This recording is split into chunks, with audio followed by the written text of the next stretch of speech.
Bonjour Monsieur Mbelou. Bonjour, Monsieur Etienne Landou. Voilà, bienvenue sur Congo One. Monsieur Mbelou, aujourd'hui nous avons appris que les rebelles du mouvement M23 revendiquent la prise du poste frontière des Bunangana et dans les Nord Kivu. Et environ 600 soldats congolais auraient fui aujourd'hui même en Ouganda. Et avec toute la population des localités environnantes. Est-ce que l'action du gouvernement de Kinshasa dans cette crise avec les Rwandais vous semble appropriée à la situation? Et Monsieur Etienne Landou, depuis la publication du dernier rapport des experts de l'ONU sur notre pays, les thèses du M23 sont fausses. Le M23 ne représente absolument rien face à l'agression rwando-ougandaise que nos populations à l'est de notre pays sont en train d'endurer. Pour votre information, l'un d'entre nous qui est en communication de manière permanente avec certains militaires congolais sur le front nous informe qu'il y a eu une rencontre secrète entre Kagame et Museveni. Et cette rencontre s'est tenue à Kampala et le M23 bénéficie d'au moins 2000 hommes des troupes rwandaises qui sont rentrés chez nous par notre frontière avec l'Ouganda. Et Kagame a fait cela pour tout simplement essayer de déjouer notre vigilance. Mais voilà que les compatriotes savent que le M23 jouit d'un grand soutien, d'un soutien d'au moins 2000 hommes de troupes rwandaises à l'est de notre pays. Donc je disais que depuis la publication du dernier rapport des experts de l'ONU, prétendre que le M23 est en train d'occuper des territoires à l'est de notre pays est purement et simplement un mensonge. C'est le Rwanda et l'Ouganda qui poursuivent leur guerre de prédation avec le soutien des grandes puissances, comme tout le monde le sait.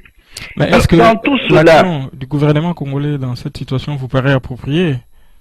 mais vous parlez de quel gouvernement Le congolais? gouvernement de Kinshasa, le gouvernement de Non, mais Kinshasa. le gouvernement de Kinshasa travaille main dans la main, comme nous l'avons déjà dit dans l'une de nos émissions, avec le Rwanda.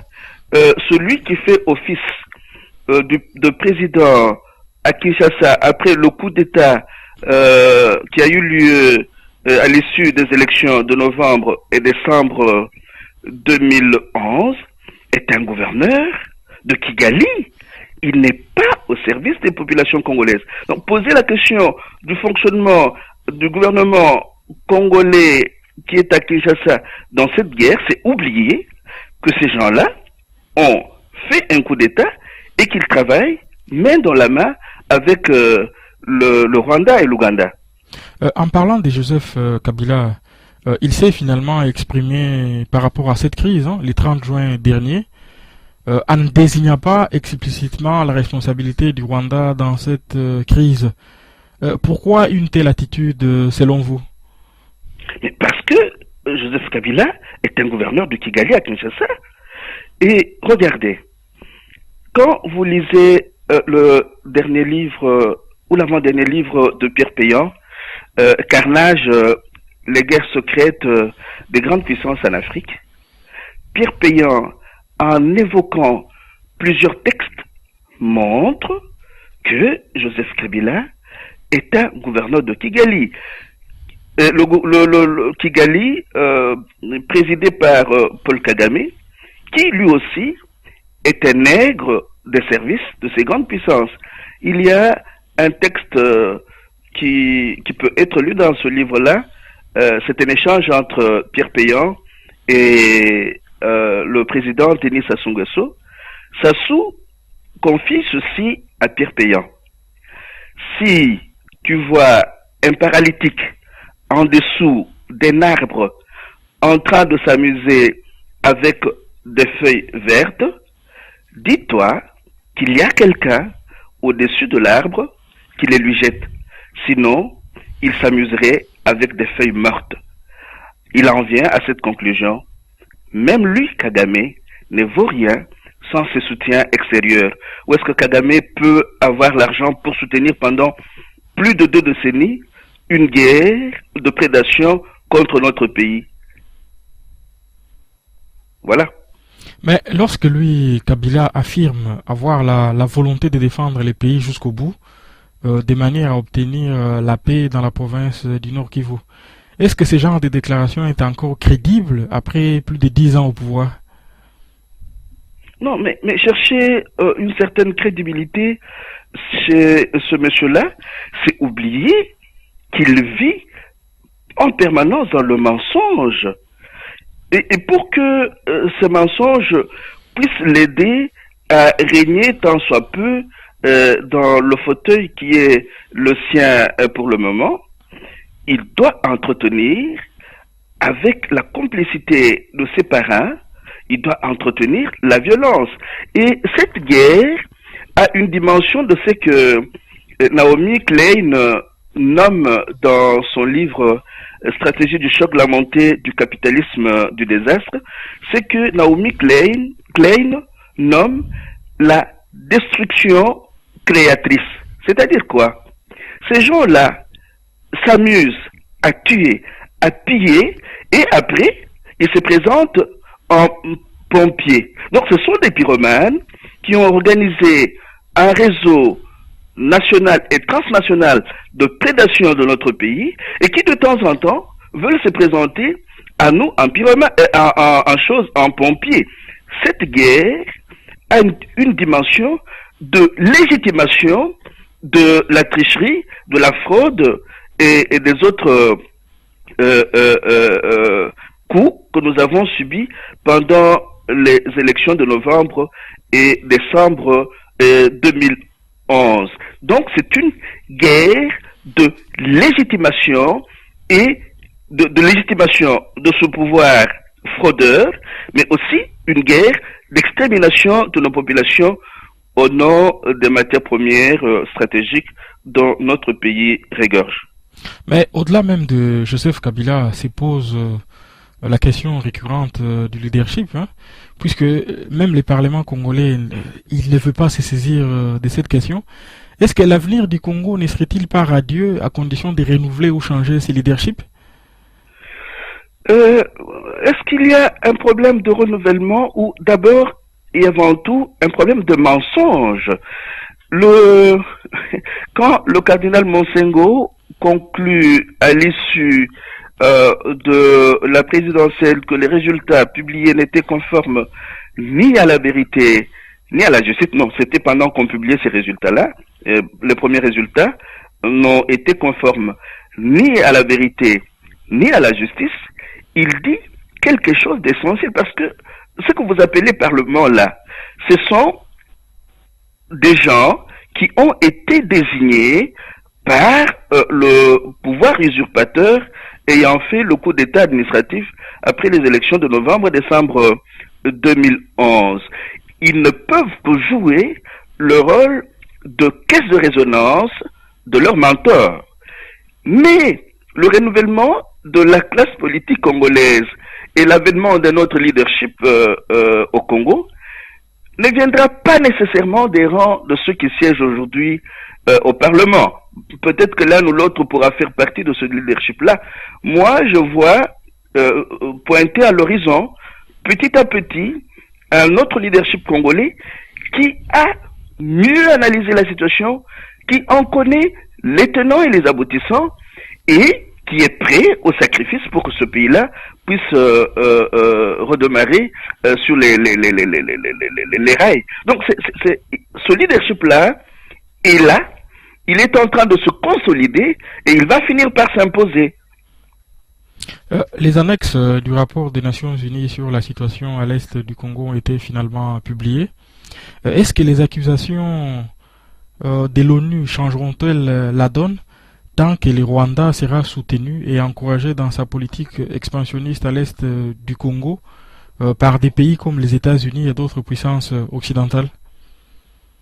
Mon cher frère, la fuite de ce rapport-là, la fuite de cet addendum-là est une très bonne nouvelle. C'est un signal fort sur lequel nous pouvons demain essayer de recréer un espace vital chez nous. Pourquoi est-ce que je le dis? Regardez, malgré toutes les pressions faites aux Nations Unies, au Conseil de sécurité des Nations Unies, pour que ce rapport-là ne puisse pas être rendu public, il y a eu des fuites et le rapport a été rendu public. J'estime que ce sont là des signes qui prouvent que les murs de notre mort sont en train de connaître leurs fissures. Cette entreprise est en train de s'affaiblir. Franchement, ce n'est pas par optimisme que je vais le dire, mais je me rends compte qu'il y a un autre avenir qui est en train de se préparer pour notre pays, parce que la vérité est en train d'éclater au grand jour et tous les menteurs, bientôt, n'auront plus qu'à s'en prendre à eux-mêmes. Mais cette situation des annexes du rapport qui était bloqué aux Nations Unies, cela n'indique-t-il pas que, au lieu de fustiger les Rwandais, il faudrait plutôt se tourner vers les puissances occidentales qui, elles, demeurent les maîtres du jeu? Et moi, je parle souvent du réseau transnational de prédation. Quand vous prenez le rapport CASEM de 2001 ou 2002, le rapport des experts de l'ONU sur le début de la guerre chez nous, vous vous rendez compte qu'il y a tout un réseau avec des acteurs nationaux, avec des acteurs sous-régionaux, avec des acteurs africains, mais aussi avec des acteurs internationaux. Donc, il y a dans ce réseau-là un travail qui se fait à partir des différents maillons de la chaîne. On ne sait pas facilement dire ce sont les grandes puissances qui font, sans qu'il y ait au niveau national, au niveau sous-régional, ces petites mains, ces nerfs de service qui sont impliqués dans cette guerre de prédation contre notre pays. Donc c'est tout ce réseau transnational de la prédation de notre pays qui, petit à petit, doit pouvoir être démantelé. Mais il aurait été souhaitable que l'on commence par s'en prendre aux gros poissons. Voilà qu'on nous a divertis pendant tout un temps en nous faisant croire qu'on allait arrêter Bosco Tangana. Et cela n'a pas été fait et on n'en parle presque plus. C'est tout le réseau, c'est toute la chaîne qui doit pouvoir être démantelée. Et malheureusement, ça traîne, mais je suis plus ou moins convaincu que la vérité va se charger elle-même de pouvoir détruire ce réseau transnational de prédation. Voilà. Donc, je disais, le pasteur Ngoï Mulunda, Oui. président de la CENI, est passé à l'Assemblée nationale pour présenter son rapport. Et le moins que l'on puisse en dire, c'est qu'il n'a pas convaincu, puisqu'il a même accusé un haut fonctionnaire de la MONUSCO d'avoir transmis des faux chiffres sur les résultats de l'élection présidentielle de l'année passée au cardinal Mosengo. Et cette situation a suscité une polémique entre la MONUSCO et la CENI. Qu'est-ce que vous en pensez? Je ne sais pas si vous avez pu lire le commentaire de ce haut fonctionnaire de la MONUSCO sur les accusations de Ngoï Mulunda. Et ce monsieur estime que Monseigneur Mosengo est classifié parmi les éminences grises de notre pays et même du monde au niveau national et au niveau international. Il est un monsieur qui jouit d'une appréciation selon laquelle son intelligence serait une intelligence suffisamment éveillée et qu'il ne se laisserait pas facilement berner par quelque haut fonctionnaire que ce soit. Et n'oubliez pas que Monseigneur Mosengo, le cardinal Mosengo, vient d'avoir un prix écuménique le 5 juin en Allemagne, et qui dit prix œcuménique dit que même les, les, les, les, les, les, les, les églises protestantes ont participé à la donation de ce prix-là. Non, la profession, pardon, les églises auxquelles appartient le pasteur Ngoy Mulunda. La grande difficulté de Ngoy Mulunda, c'est de pouvoir justifier après coup un montage de fraude, de tricherie et d'autres méfaits commis pendant les dernières élections de novembre et décembre 2011. Et comme on ne peut rien construire sur le mensonge, il n'a pas pu convaincre. Et là, j'aimerais quand même citer un extrait de l'entretien que Monseigneur Monsengo a pu donner en Allemagne au moment où il a eu son prix. Il dit ceci, entre autres. Truquer les élections, organiser la fraude de quelque manière que ce soit, ne peut être considéré comme un signe d'habileté politique, mais simplement comme une option pour le mensonge. Elle est une frustration pour les électeurs, une injustice vis-à-vis des vrais vainqueurs du scrutin. Ces faits montrent d'une boulimie sans mesure du pouvoir. C'est un manque d'honnêteté intellectuelle et morale. C'est un péché contre l'Esprit Saint. Celui qui conquiert le pouvoir de cette manière s'apprête s'apprête en conséquence à en abuser, lui et ceux qui l'ont aidé dans cette machination. Il faut en réalité, parler d'un coup d'État. Donc, après avoir participé à ce coup d'État-là, Ngoy Mulunda ne sait plus sur quel pied danser. Il ne saura rien construire après avoir participé à ce coup d'État administratif contre notre pays. Mais pour une institution qui s'était déjà beaucoup décrédibilisée, fallait-il créer un nouveau scandale? Quel intérêt à créer un nouveau scandale tel que Ngoy Mulunda l'a fait? Est-ce qu'il sait que c'est un scandale qu'il a créé ou il persévère dans une entreprise de mensonges et de contre-vérité? Et il y a quelques articles qui ont prouvé, qui ont montré qu'il aurait touché des sommes colossales d'argent après cette entreprise mensongère. Et il persévère. Il doit pouvoir, du moins, vis-à-vis de sa conscience, justifier les sommes d'argent qu'il a touchées et le chaos dans lequel, par sa faute aussi, notre pays est plongé aujourd'hui. La Banque centrale a finalement mis en circulation les nouvelles coupures des francs congolais à valeur faciale très élevée. Et un des responsables de la Banque centrale a affirmé à l'occasion de que l'émission de ces nouvelles coupures à valeur faciale adaptée, comme il l'a appelé, n'entraînera pas l'augmentation des prix sur les marchés et ne favorisera pas la dépréciation monétaire. Est-ce que ce genre de déclaration qui va à l'encontre même du bon sens n'est-elle pas une marque de fabrique des dirigeants qui ne se sentent pas du tout redevables devant le peuple congolais? Je partage tout à fait votre point de vue. Ce sont des messieurs qui se comportent comme en terre conquise. Ils n'ont des comptes à rendre à personne.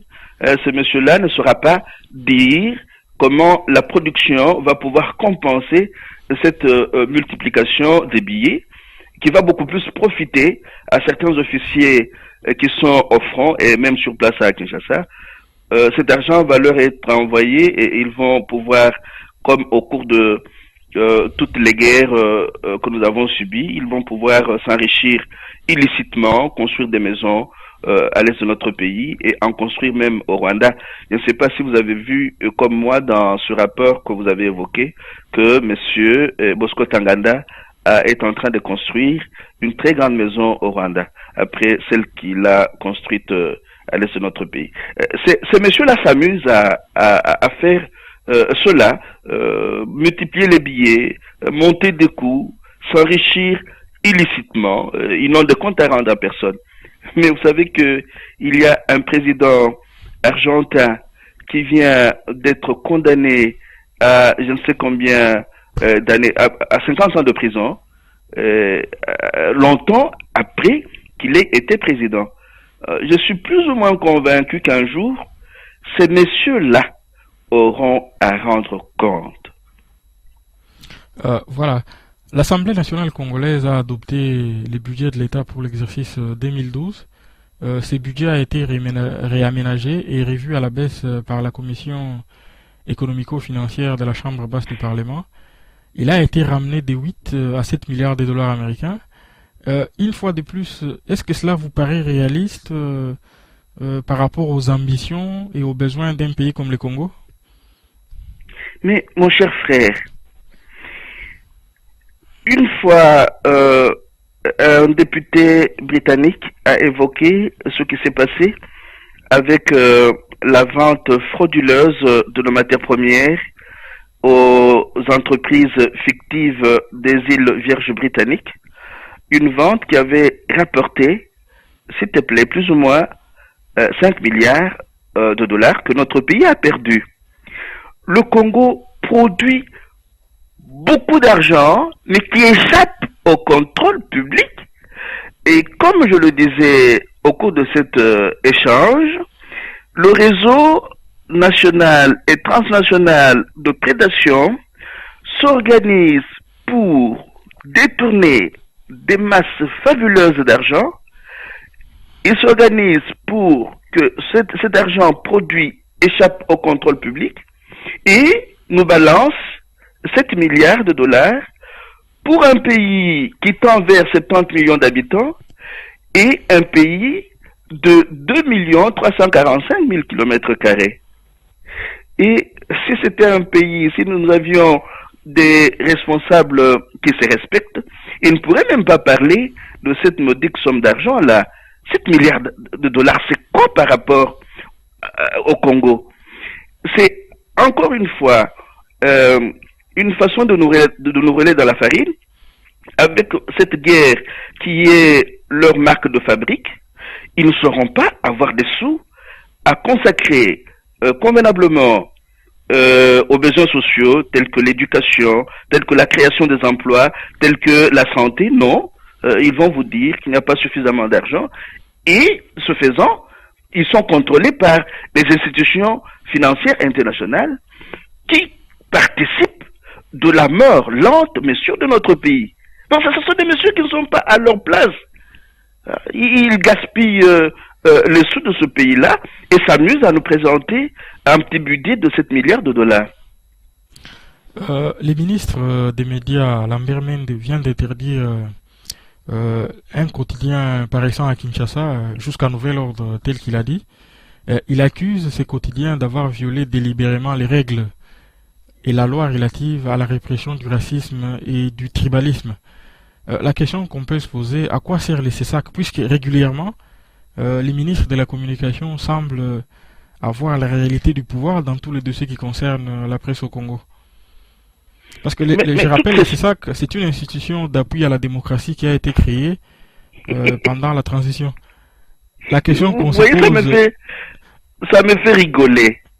C'est-à-dire que ce sont des institutions, des structures qui ont été créées pour amuser nos populations, pour donner un peu de sous à ceux qui les gèrent et qui ne rentrent pas dans le fonctionnement quotidien de ce pays-là.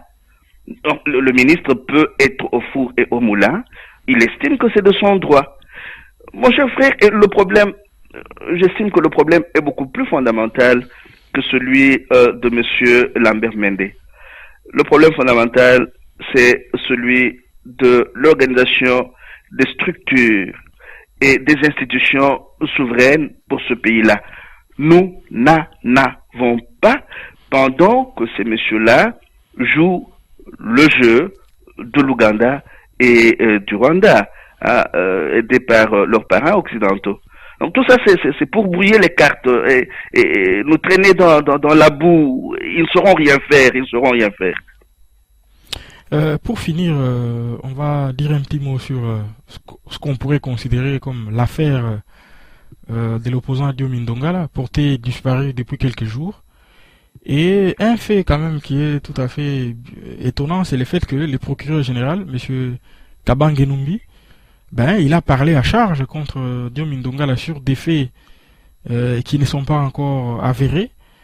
Ben, une fois de plus, on a comme l'impression que les politiques manipulent toutes les institutions qui fonctionnent au Congo. Parce que la justice semble aux ordres du politique.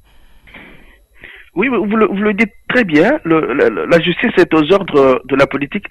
Et cela a été très très bien prouvé par un rapport que j'évoque de temps en temps. C'est le rapport de la Fédération internationale des ligues des droits de l'homme. Le rapport était intitulé La dérive autoritaire au Congo, en République démocratique du Congo. Et ce rapport-là, même si il a ses côtés, il a ses limites, mais il montre que depuis que ces messieurs ont ont usurpé le pouvoir après la fausse guerre dite de libération, il y a une soumission permanente de la justice à la politique cadabrandesque qu'ils essayent d'organiser chez nous là. Voilà, merci beaucoup Monsieur Mbelou et à la semaine prochaine. Merci bien Monsieur Etienne Ngandou et à la semaine prochaine.